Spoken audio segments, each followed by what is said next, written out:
Hello everyone, welcome back to UPSC IAS desk official. I hope कि आप सब लोग ठीक हैं।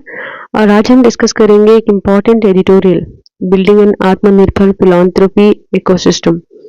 आत्मनिर्भर का मतलब होता है सेल्फ रिलायंट, और फिलॉन्थ्रोपी का मतलब होता है अपनी मर्जी से सोसाइटी की हेल्प करना और मदद करना। यानी ये मदद पैसे, टाइम, स्किल्स या रिसोर्सेज देकर की जाती है, बिना किसी पर्सनल प्रॉफिट के। राइट। एग्जाम्पल, अगर कोई बिजनेसमैन स्कूल्स, हॉस्पिटल्स या स्कॉलरशिप के लिए डोनेशन देता है तो इसे इसे फिलॉन्थ्रोपी कहते हैं। राइट। तो एडिटोरियल का ये कहना है कि इंडिया को अब फिलॉन्थ्रोपिकल एक्टिविटीज में भी आत्मनिर्भर होना चाहिए।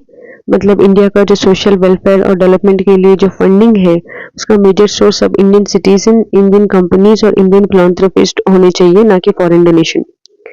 तो एडिटोरियल की शुरुआत एक बहुत ही इंपॉर्टेंट ऑब्जर्वेशन से होती है, इंडिया चेंजिंग फिलॉन्थ्रोपी लैंडस्केप।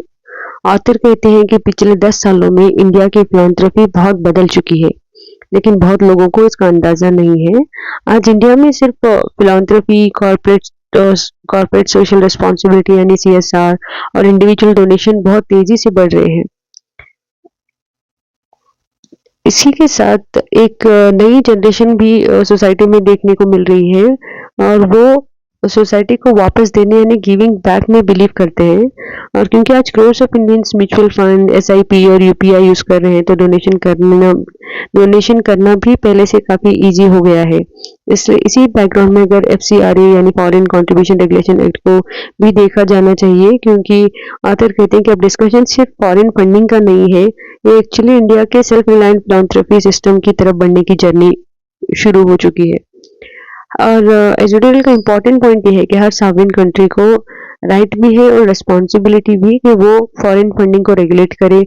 सिर्फ इंडिया ही नहीं, यूएस, ऑस्ट्रेलिया और यूरोप के कई कंट्रीज में भी ऐसे लॉज है। इसलिए रियल डिबेट ये नहीं होनी चाहिए कि फॉरेन फंडिंग रेगुलेट होनी चाहिए या नहीं, बल्कि ये होनी चाहिए कि रेगुलेशन फेयर, ट्रांसपेरेंट और एफिशिएंटली इम्प्लीमेंट हो रही है या नहीं।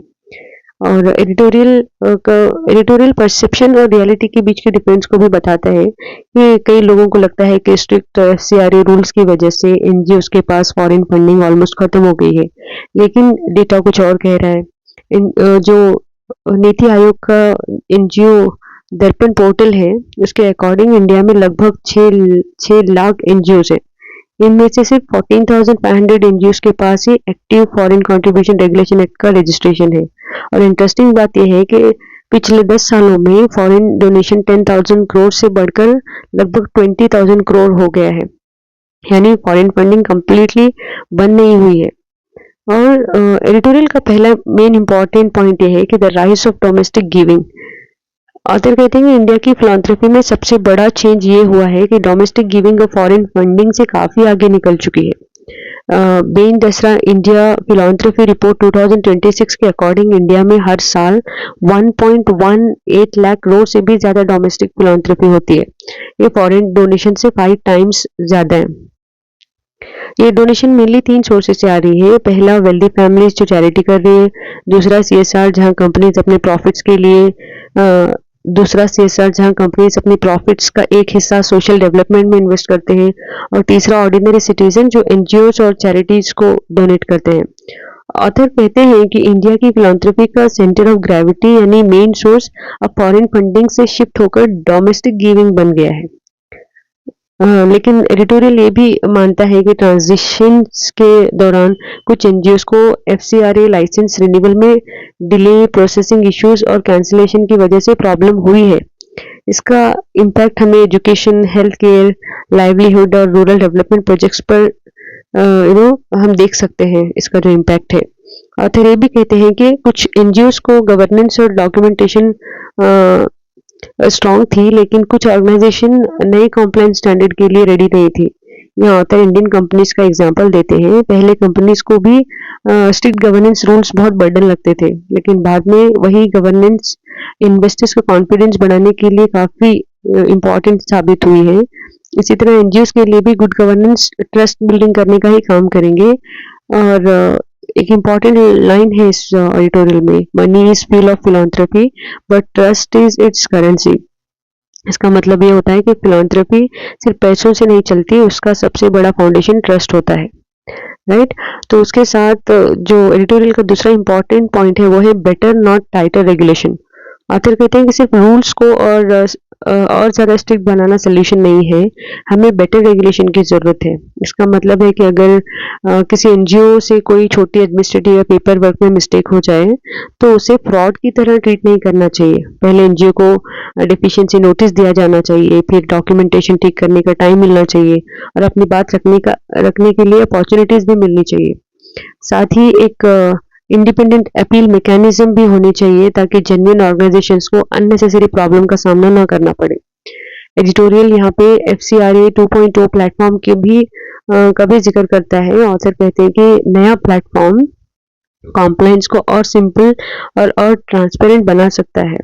इससे गवर्नमेंट रिस्क बेस्ड सुपरविजन कर सकता है, यानी जहां एक्चुअल रिस्क है वहीं पे ज़्यादा मॉनिटरिंग होनी चाहिए। लेकिन ऑथर कहते हैं कि सिर्फ FCRA को इम्प्रूव करना ही एकमात्र सोल्यूशन नहीं है।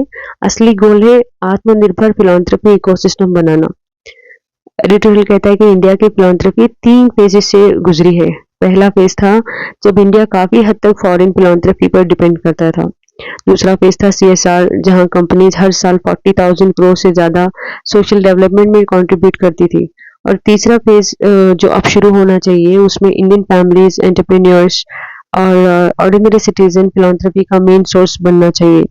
ऑथर कहते हैं कि इंडिया में हाई नेटवर्थ इंडिविजुअल्स यानी वेल्दी लोगों की वेल्थ काफी बड़ी है, लेकिन उनकी चैरिटेबल गिविंग इतनी फास्ट नहीं बढ़ी है या दिख नहीं रही है। इसलिए गवर्नमेंट को ऐसी पॉलिसीज बनानी चाहिए जो उन्हें ज़्यादा डोनेट करने के लिए इनकरेज करे। और यहाँ पे टैक्स रिफॉर्म की बात होती है। अभी जो सेक्शन 80G के अंडर डोनेशन पर टैक्स डिडक्शन लिमिटेड होता है और ऑथर सजेस्ट करते हैं कि डोनेशन को 50% से बढ़कर 100% किया जाना चाहिए या किया जा सकता है और लिमिट भी बढ़ाई जा सकती है। इससे लोगों को फिलॉन्थ्रपी के लिए और मोटिवेशन मिलेगी। और यहाँ पे जो तीसरा पॉइंट है एडिटोरियल का वो है एक्सपेंडिंग द डोनर बेस। तो ऑथर कहते हैं कि इंडिया को सिर्फ कुछ वेल्दी डोनर्स पर डिपेंड नहीं रहना चाहिए, हमें ज़्यादा से ज़्यादा ऑर्डिनरी सिटीजन को भी फिलॉन्थ्रपी का हिस्सा बनाना चाहिए। ऑथर कहते हैं कि इंडिया में आज 22 करोड़ से ज़्यादा डीमैट अकाउंट्स हैं। करोड्स ऑफ लोग SIP में इन्वेस्ट करते हैं और लगभग हर किसी के पास UPI है, यानी डिजिटल इंफ्रास्ट्रक्चर ऑलरेडी हमारे पास रेडी है। सोचिए अगर सिर्फ कुछ फैमिलीज भी हर मंथ 100 रुपीज, 500 या 1000 डोनेट करे तो crores of rupees social welfare के लिए करेक्ट हो सकते हैं। एडिटोरियल एक और इम्पॉर्टेंट सजेशन देता है कि बहुत से फर्स्ट जनरेशन एंटरप्रेन्योर्स की वेल्थ कैश में नहीं बल्कि लिस्टेड कंपनीज के शेयर के रूप में होती है। इसलिए गवर्नमेंट को ऐसे फ्रेमवर्क बनाने चाहिए जिससे वो अपने शेयर चैरिटीज को डोनेट कर सके और ये डोमेस्टिक फिलॉन्थ्रपी को और स्ट्रांग बना सकता है अगर गवर्नमेंट ऐसे स्टेप्स लेंगे तो। एडिटोरियल सोशल स्टॉक एक्सचेंज को भी सपोर्ट करता है और कहता है कि जैसे स्टॉक मार्केट इन्वेस्टर्स को कंपनी से जैसे स्टॉक मार्केट इन्वेस्टर्स को कंपनी से कनेक्ट करते हैं वैसे ही social stock exchange trusted NGOs को ऑर्डिनरी सिटीजन से कनेक्ट करेंगे। इससे ट्रांसपेरेंसी बढ़ेगी, अकाउंटेबिलिटी इंप्रूव होगी और लोग कॉन्फिडेंस के साथ डोनेट कर पाएंगे। अदर कहते हैं कि डोमेस्टिक फिलॉन्थ्रपी सिर्फ पैसा नहीं लाती, ये ownership, accountability, volunteering, new ideas और बेटर गवर्नेंस भी लेकर आती है। जब इंडियन सिटीजन अपने देश की प्रॉब्लम सॉल्व करने के लिए खुद कंट्रीब्यूट करते हैं तब सोसाइटी और डेमोक्रेसी दोनों स्ट्रांग बनते हैं। तो कंक्लूजन और वे फॉरवर्ड में ऑथर कहते हैं कि इंडिया का फ्यूचर एक आत्मनिर्भर फिलॉन्थ्रपी इकोसिस्टम होना चाहिए।